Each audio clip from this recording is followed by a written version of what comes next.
Question number 7. A student investigated how the current in a series circuit varied with the resistance of a variable resistor. So in this case, we are investigating current in a circuit based on the resistance of the circuit. We have seen a similar circuit on one of the previous questions. If you remember, we said there was an equation relevant for this circuit, and that is V equals I times R.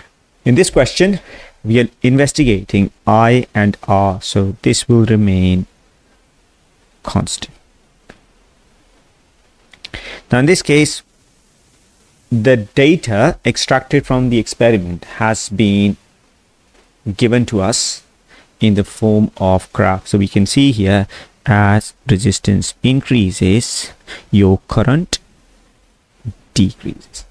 The first question says the battery had a power output of 230 lowercase mW. This means milliwatts. This is the value of P. I can't use it in this form. I'll have to convert it into watts. So I'll do 230 divided by 1000. And this is now in watts. It says when the resistance of the variable resistor was 36 ohms. This is my value of R. So I know the value of P. I know the value of R. It says to determine the potential difference across the battery. V equals question mark. So I can make use of equation P equals V times I. But there's a small problem here because I need to find this value here. Needs to be calculated. This one is given, but this one is not known as well. To find the value of current, I'm going to make use of this value of R along with the graph given here. So when the R has a value of 36, the value of the current is 0.08. You can see as you go up, one small box is equal to 0.01. In this direction, as you go to the right, one small box is equal to 2 ohms. So now I know the value of current. So the value of power is already given, which is 230 divided by 1000. So if I divide 230 by 1000, I'll end up with 0.230 equals V times 0.08. Now divide both sides by 0.08. 0.08. This will cancel out. On the right side, you only have V. On the left side, if you divide them two, you will end up with an answer of 2.875 volts. Next part is important, so I want you to make sure you pay attention to it. It says the student concluded the current in the circuit was inversely proportional to the resistance of the variable resistor. Explain how figure 9 shows the student is correct. So we have to make use of figure 9. Now when it comes to inversely proportional, you need to recall from your maths. I've got Y variable, I've got X variable. So I'm going to say that current is inversely proportional to the resistance. Now to get rid of this proportionality sign, I'll have to say I will be equal to K over R. If I put 1 in the denominator and solve and make K my subject, it will be K is equal to I times R, where K is a constant.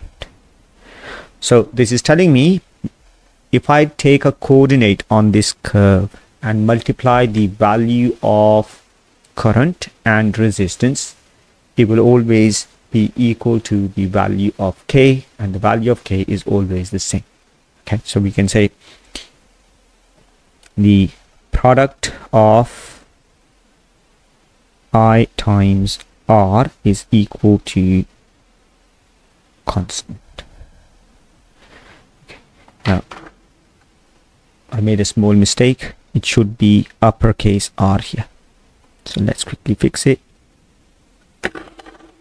Now we do need to use data from figure 9 to prove this. So I'm going to pick up 2 coordinates from here. The first coordinate will be this coordinate here. The value of resistance here is 12, 0.24. Then I can pick up this coordinate here. It was 36, 0.08. So I can show this now. I can now show that the product of them two will always be equal to the fixed value. So I can say 12 times 0.24 is equal to 2.88. That's one. And for the second one, I can do the same thing. 36 times 0.08, which is also 2.88. So it is shown.